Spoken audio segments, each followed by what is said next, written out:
गुरु महाराज के वचनों पे चलने का प्रयास करेंगे तो निश्चित है कि एक न एक दिन हम सब लोगों को सफलता मिलेगी। विद्यार्थी का जीवन प्रयास करने का ही होता है।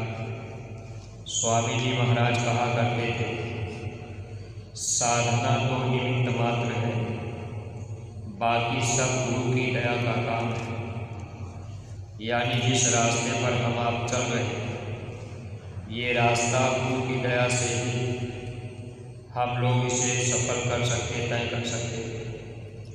अगर कोई व्यक्ति चाहे कि हम अपनी पुरुषार्थ, अपनी बुद्धि, अपनी ताकत से इस परमार्थी रास्ते पर कामयाबी हासिल कर लेंगे तो असंभव है, क्योंकि ये मन की लोक का मालिक हम सब लोगों से बलवान है। अब हम सब लोग बगैर सहारे के अपने सच्चे देश नहीं जा सकते।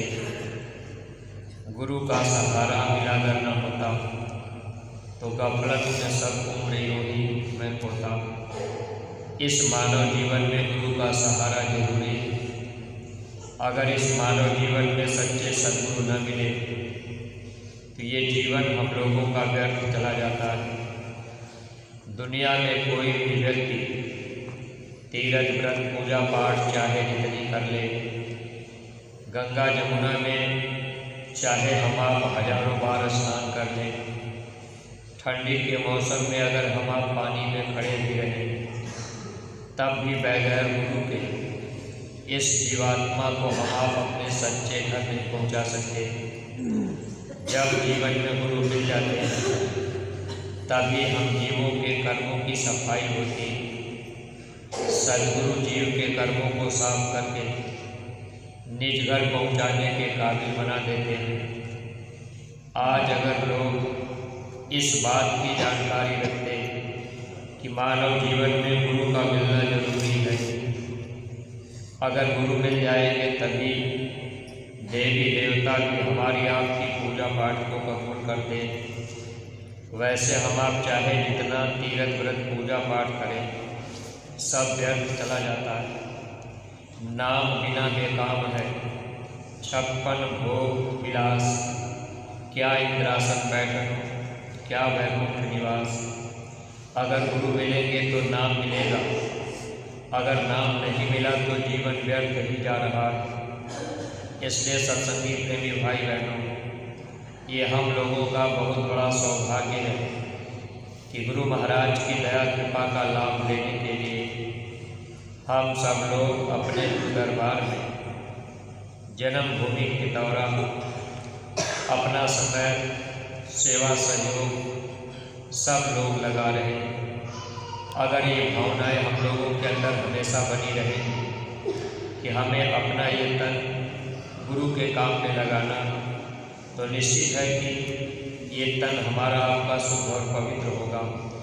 स्वामी जी महाराज कहा करते थे, अगर ये तन अपना तुम हमको दे दोगे तो इस तन को मैं साफ कर दूंगा, फिर इस तन से हम आप कोई बुरा कर्म न कर पावे। महापुरुष को हम जीवों को बचाने के लिए हर समय प्रयास करते रहते हैं, लेकिन ये मन हम लोगों को कहीं न कहीं बुराइयों में फंसा करके कर्मों का बोझ भारी कर देता है। कर्मों के बोझ को हल्का करने के लिए गुरु महाराज हम लोगों को सुमिरन ध्यान भजन की विधि बताए। अगर हम लोग निरंतर सुमिरन ध्यान भजन करते रहें, सेवा करते रहें, तब धीरे धीरे कर्मों की सफाई होती जाती है। बहुत से सत्संगी प्रेमी भाई बहन अगर 10-20 साल हो गया, 25-30 साल हो गया, तो लोग घबराते हैं कि इतना दिन हो गया, हमारे तो कर्म की सफाई नहीं हो पाई। अगर सफाई हो जाती तो हमें कुछ न कुछ लाभ मिलता। सत्संगी प्रेमी भाई बहनों, देखिए हम जीव 3 प्रकार के कर्मों से बंधे रहते हैं। जब तक ये तीनों प्रकार के कर्म साफ नहीं होते, तब तक जीव यहाँ से जा नहीं पाते। पहला कर्म होता है क्रियामान कर्म, दूसरा संचित कर्म, तीसरा प्रारब्ध कर्म। ये 3 तरह के कर्म हैं। अब ये जो क्रियामान कर्म है, रोज जो भी कर्म हम आप करते हैं, ये क्रियामान कर्म के अंतर्गत आता है। अच्छा और बुरा हर आदमी के जीवन में होता रहता है। ये संसार काल भगवान ने ऐसा बनाया है। एक कदम हम आप चलेंगे तब भी अच्छा बुरा कर्म बनेगा। इसी तरह से महापुरुष हम जीवों के कर्मों को साफ करने के लिए कोई न कोई उपाय बना देते हैं, ताकि हम लोगों को मानव जीवन का सच्चा लाभ मिल जाए। सत्संगी प्रेमी भाई बहनों, अच्छा बुरा दोनों कर्म रोज रोज बनता है। ये क्रियामान कर्म है। देखिए, जब महापुरुष जीवन में मिल जाते हैं तो महात्मा हम लोगों को बुरे कर्मों से बचा लेते हैं। हम लोग न चाहते हुए भी गुरु अगर दया कर दे तो बुरे कर्मों से हम लोग बच जाते हैं। जैसे विचार किया जाए, जब हम लोगों को गुरु महाराज नहीं मिले थे, हम सब लोग भी अगर बुराइयों में फंसे हुए थे, कोई मांस मछली अंडा शराब खाने पीने में लगा, कोई दुराचार में विचार करने में लगा, कोई चोरी डकैती करने में लगा था, कोई हत्या का काम करने में, कोई झूठ बोलने में, इस तरह के बहुत से अनैतिक कर्म, जिस कर्म को हम आप पहले करते रहे, लेकिन स्वामी जी महाराज के मिल जाने के बाद देखिए गुरु महाराज ने हम लोगों को किस तरह से बचा लिया। कितनी बुराइयां हम लोगों के अंदर जो भरी हुई थी, धीरे धीरे ये बुराइयां छूटने लगी। एक बार सत्संग में आने के बाद बहुत से लोग शराब पीना बंद कर दिए, बहुत से लोग चोरी करना बंद किए, बहुत से लोग शाकाहारी सदाचारी बन गए, बहुत से लोग व्यभिचार करना बंद किए, कितने लोग झूठ बोलना बंद कर दिए, कितने लोग कम तौलना बंद किए। अब गुरु महाराज के मिलते ही हम लोगों के जीवन में कितना बड़ा परिवर्तन हुआ, यानी ये बुराई अपने आप छूट गई। जबकि ये मन कभी भी इसको छोड़ना नहीं चाहता, लेकिन गुरु महाराज ने दया कृपा करके हम लोगों को बुराइयों से बचा लिया है। तो जो क्रियामान कर्म है, रोज जो भी कर्म हम आप करते हैं, इस कर्म को सद्गुरु धीरे धीरे हम जीवों को समझा करके उधर की तरफ से हटा देते हैं। कुछ कर्म ऐसे हम जीवों के होते हैं, जैसे हम आप कोई कर्म अच्छा बुरा किए, उस कर्म का फल भी तुरंत जीव को भोगने को मिल जाता है। कुछ कर्म संचित करके काल भगवान रख देते हैं, जैसे हम आप पिछले जन्मों में जो भी अच्छे बुरे कर्म किए, अब उसमें जो संचित किया हुआ है, इकट्ठा करके रखा गया है, वह कर्म हम जीवों को भोगने को मिलता है। लेकिन वो संचित कर्म को भी महात्मा साफ करने का तरीका जानते हैं। जब ये जन्म मिलने लगता है मनुष्य का, तो संचित कर्म में से कुछ हिस्सा लेकर के प्रारब्ध कर्म बनाया जाता है। वही प्रारब्ध जीव को भोगना पड़ता है। जैसे बच्चे का जन्म होना है, उसके पहले उसके प्रारब्ध में अगर लिखा है कि भाई इसके सांस की पूंजी इतनी है, प्रारब्ध में अगर लिखा है कि 20 साल के बाद पैर टूट जाएगा, प्रारब्ध में लिखा है कि आगे 50 साल के बाद ये तकलीफ आ जाएगी या ये बीमारी आ जाएगी, तो जो प्रारब्ध में लिखा होता है वह जीव को भोगना पड़ता है। अब गुरु मिल भी जाए तब भी जीव को कर्म भोगना होगा। अगर कोई जीव ये सोचे कि हमको गुरु महाराज मिल गए, फिर हम क्यों कर्मों का भोग रहे हैं, गुरु महाराज तो कर्मों को माफ़ कर देते हैं। तो परमार्थी प्रेमी भाई बहनों, प्रारब्ध कर्म जीव को भोगना पड़ता है। अब महात्मा के सामने आने पर महात्मा कुछ कर्मों को माफ़ कर देते हैं। यानी जब जीव सद्गुरु के सामने जाते हैं, जब से ये मानव जन्म मिला, जो भी कर्म हम लोगों से बने, सद्गुरु उसको माफ़ और साफ कर देते हैं। आगे के लिए बता देते हैं कि अब ये बुरा काम आप मत करना। तो जब हम आप बुरे कर्मों से बचने लगते हैं, फिर हम आप सुमिरन ध्यान और भजन करने लगते हैं। हालांकि खेती दुकान दफ्तर का काम करने में कुछ न कुछ कर्म हम लोगों से अच्छा बुरा बनता ही रहता है। इसीलिए महापुरुष सुमिरन, ध्यान और भजन नित्य नियम से रोज करने की बात कहा करते हैं। जब रोज रोज सुमिरन करेंगे तो नाम रूपी झाड़ू इस मनुष्य मंदिर में लगेगा। जो भी कर्म जाने अनजाने में बन रहे वह कर्म साफ होता जाएगा। इसीलिए सुमिरन, ध्यान और भजन हर सत्संगी प्रेमी भाई बहनों के लिए अनिवार्य होता है। अगर कोई सोचे कि हमने सेवा कर लिया, अब सुमिरन हम क्यों करें, तो सत्संगी प्रेमी भाई बहनों, फिर ये मन हम लोगों को धोखा देता। सुमिरन, ध्यान, भजन अगर हम आप रोज करते जाएंगे तो रोज रोज हमारे आपके जो कर्म है वो साफ होते जाएंगे। और जो संचित कर्म है कई जन्मों का इकट्ठा है, उस कर्म को काटने के लिए महात्मा जीव से धन की तन की सेवा लेते हैं। अब वो कई जन्मों का कर्म है, उसको महात्मा काटना चाहते हैं। जब महात्मा जीवों से सेवा लेते हैं, एक जगह जीवों को इकट्ठा करते हैं। जैसे हम आप तन की सेवा करने के लिए आए, अब उसी में कुछ किसी का लेना देना है, उसको भी पूरा करा देते हैं।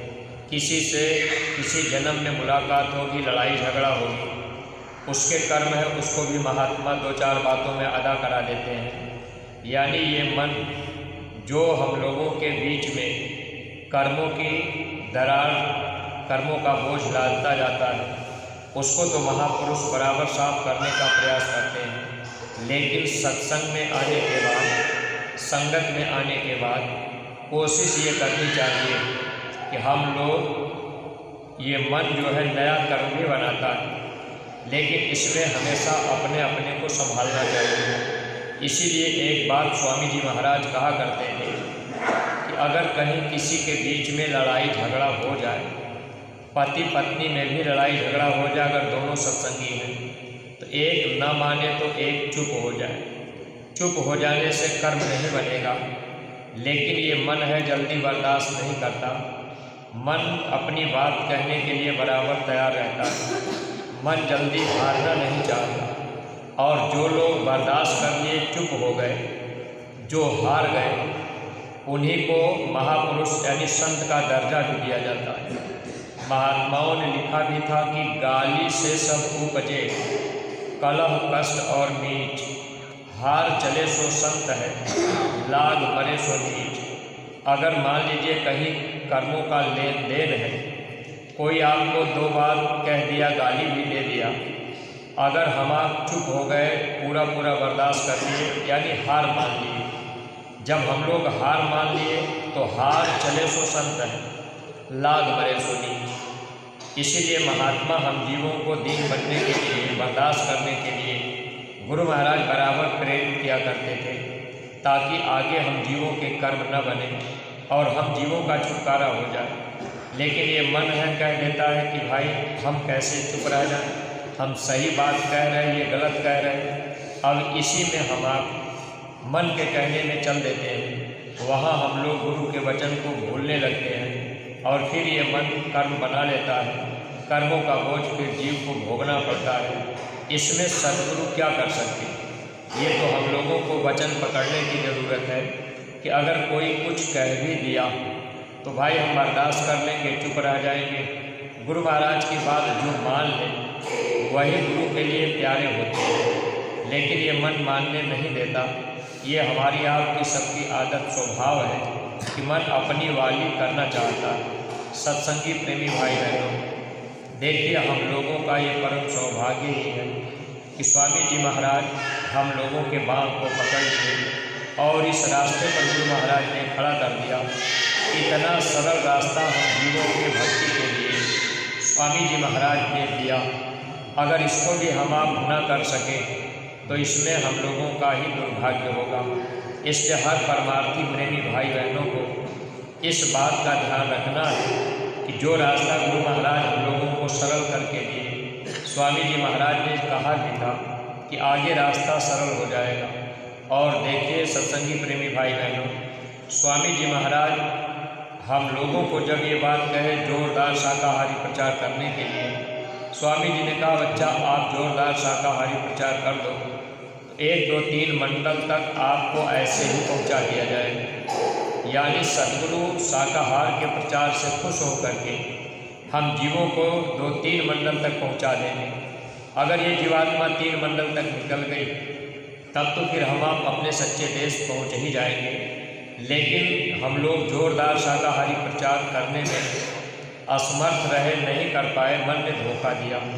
इसीलिए जिम्मेदारी सबकी बढ़ाई है, क्योंकि जैसे घर परिवार में बच्चा है, बच्चा जब माता पिता के सहारे रहता है तब तक उतना परिश्रम नहीं करता है, निश्चिंत रहता है। अगर बच्चा माता पिता से अलग हो जाए तो फिर वो भी परिश्रम करने लगता है, जिम्मेदारी समझने लगता है।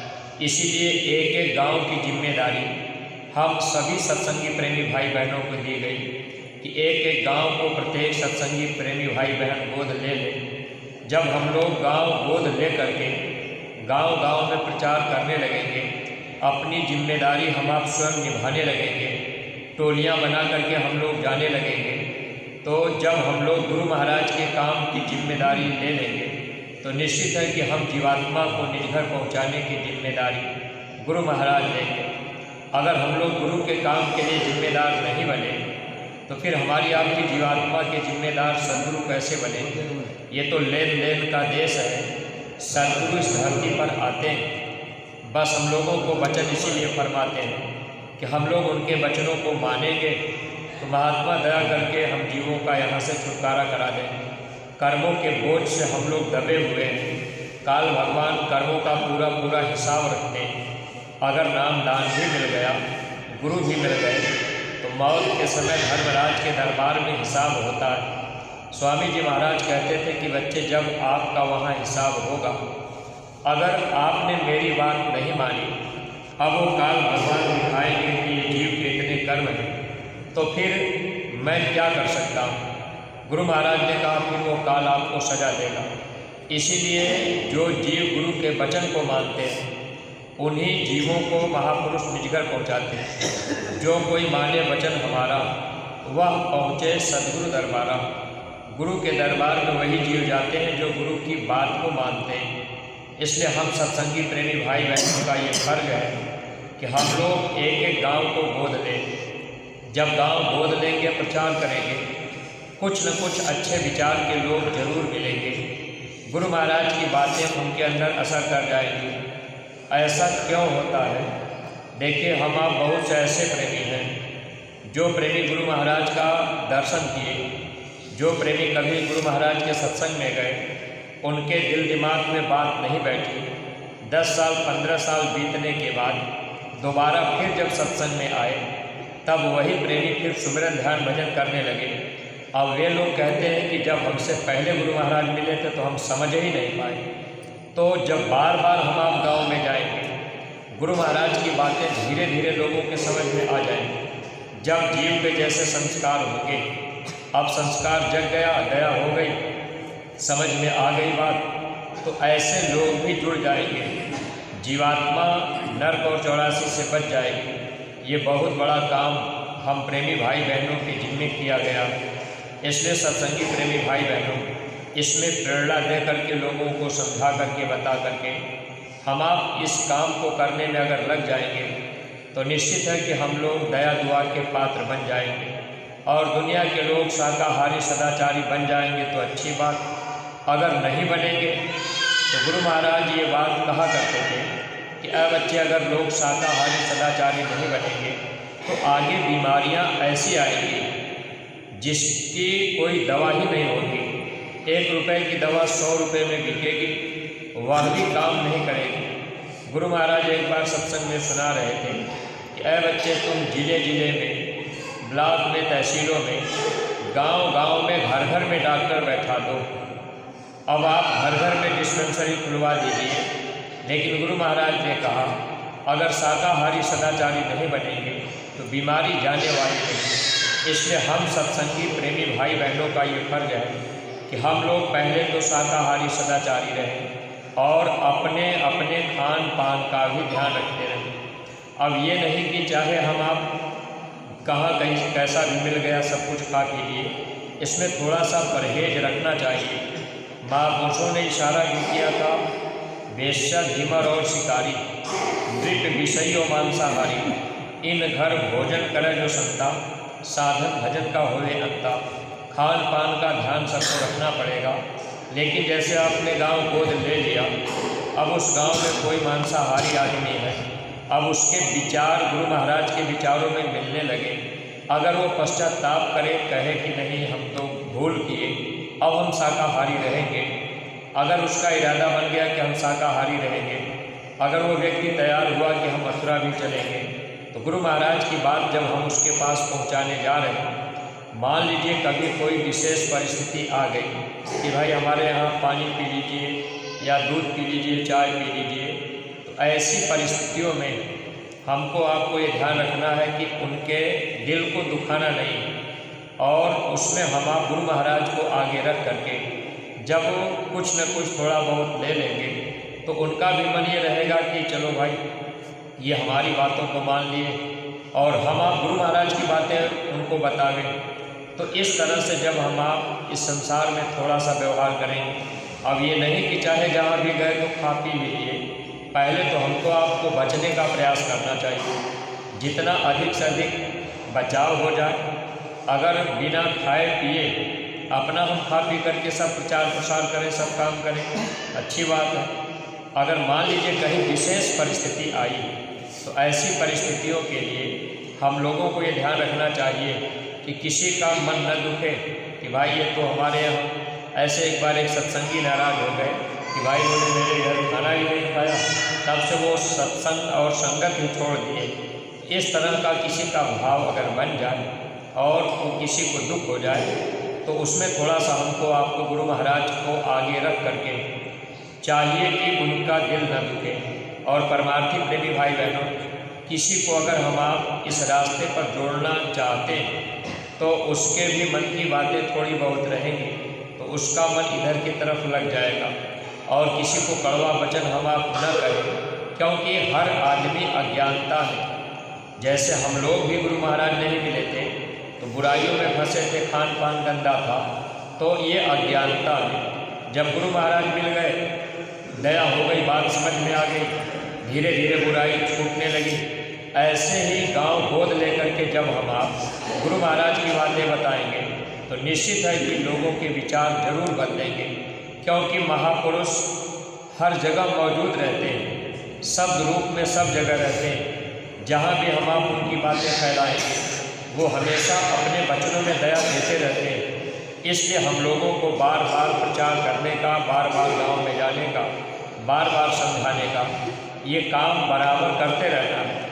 अगर इसको हम लोग करते रहेंगे, तो निश्चित है कि हम लोग गुरु महाराज के इस रास्ते पर चल करके लोक और परलोक दोनों का लाभ प्राप्त कर सकते हैं। वरना प्रेमी भाई बहनों, ये जीवन तो हम लोगों को मिला है, सुख दुख ये जीवन के दोनों साथी हैं। कभी जीवन में सुख रहेगा, कभी दुख रहेगा, कर्मानुसार तकलीफ़ें भी आती रहती हैं। तो क्रियामान कर्म को भी सद्गुरु साफ कर देते हैं, रास्ता बताकर, सत्संग सुनाकर, बुराई से हटा लेते हैं, और प्रारब्ध कर्म को गुरु भुगवा देते हैं, उसमें भी सूली की सज़ा काटा कर देते हैं। अगर गुरु प्रसन्न रहे, तब जो संचित कर्म है वो सेवा के द्वारा महात्मा उसको जला देते हैं। इसीलिए तन की जो सेवा है, गांव गोद लेना, प्रचार करना, ये बहुत बड़ी सेवा है। अगर हम लोग उसको तवज्जो नहीं दिए, जैसे हमको आपको आदेश मिला कि भाई खितौरा में ये सेवा चल रही, जन्मभूमि पर हम आप 10 दिन 5 दिन के लिए भाग के आ गए, इस तरह से वो भी बहुत बड़ी सेवा है। इसलिए उसको भी हम आप अगर करने लगेंगे, तो उसमें हम लोगों को दया मिलेगी और नए प्रेमी भाई बहनों को भी लाभ मिलेगा। उनको भी गुरु दरबार तक आने का मौका मिलेगा। उनको ये कहने का मौका नहीं होगा कि भाई लोग हमको नहीं बताए। धर्मराज के दरबार में जब पेशी होगी, अपने अगल बगल कोई गांव हो, अगर उस गांव में आप प्रचार नहीं किए, गांव में नहीं गए, घर घर नहीं गए, उस गांव का कोई व्यक्ति कह दे कि भाई हमको तो कोई बताया ही नहीं, धर्मराज के दरबार में अगर ये बात पहुंचेगी, तो वहाँ फिर सज़ा की भागीदार तो हम आप बनेंगे, कर्मदोष लगेगा। इसलिए ये काम बराबर करना। अब मान लीजिए आप एक बार पुस्तक बांट दिए, अब साल भर बीत गया, आप नहीं गए, अब ऐसे कई कई साल बीत जाएंगे, आना जाना बंद रहेगा। अब उस गांव में कोई बच्चा जन्म ले, अगर 5 साल बीत गया, बहुत से अपने अपने ज़िलों में ऐसे गांव होंगे जिन गांवों में कई कई साल हो गए हम आप नहीं गए होंगे। अब उसमें कोई बच्चा पैदा हुआ, बच्चा 5 साल 7 साल 10 साल का हो गया, अब वो बच्चा जय गुरुदेव नाम नहीं जानता, बाबा जी का कहना शाकाहारी रहना ये नहीं जानता, तो गुरु महाराज की बात तो उसको नहीं पता। इसीलिए ये निरंतर प्रचार करने का हुक्म हम प्रेमी भाई बहनों को हुआ है। और गांव गोद ले लेंगे तो थोड़ा हम लोगों के लिए और सुविधा रहेगी, मन लगेगा कि चलो भाई 5 आदमी की टोली रहेगी, हमारी 10 आदमी की रहेगी और हम चलेंगे प्रचार करेंगे। तो 10 आदमी की टोली हो गई या 5 आदमी की हो गई, 5 गांव जाना है। दिन में हम आप 2-3-4 घंटे का समय निकाल लिए पहुंच जाएंगे। हफ्ता में हम आप एक चक्कर हर गांव में चाहे तो लगा दें। ऐसे 10-5 आदमियों की टोली माताएं बहनें भी बनावे, भाई लोग भी बनावे और नौजवान बच्चों को अपने घर में बच्चों को भी लगावे, ताकि बच्चे भी प्रचार प्रसार में लगेंगे। छोटे छोटे बच्चे जब गुरु महाराज की बात बताएंगे लोगों के दिल दिमाग में असर करेगा। देखिए, जब भगवान कृष्ण आए थे अपना उपदेश लोगों को जब दे रहे थे तो लोग यही कहते थे कि ये 4 दिन का छोकरा ये क्या बताएगा। ऐसे छोटे छोटे बच्चे जो हम लोगों के घर परिवार में हैं, अब उन बच्चों के अंदर क्या है उसको हम आप नहीं जानते, लेकिन इन बच्चों को हम आप सेवा में लगा दिए, प्रचार में लगा दिए, तो बच्चों की बातें लोगों के ऊपर असर करेंगी, बहुत बड़ा प्रभाव पड़ेगा। इसलिए परमात्मा प्रेमी भाई बहनों, वक्त का जो संदेश है और उसको हम आप अगर बजाएंगे तो इसमें हम लोगों को विशेष लाभ मिलता जाएगा। ये मानव तन हम लोगों का सार्थक बने। इस आध्यात्मिक विद्यालय में अपनी इच्छा यही हम आप रखें और हमेशा अपने गुरु के वचनों की तरफ चलने का हम आप प्रयास करते रहें, ताकि दया के पात्र बने रहें। इन्हीं शब्दों के साथ हम अपनी वाणी को यहीं पर विराम दे रहे हैं। कोई बात अटपटी लगी हो तो आप लोग अपना छोटा भाई समझकर क्षमा कीजिएगा। सब लोग प्रेम के साथ मालिक के पावन नाम का उच्चारण करेंगे। जय।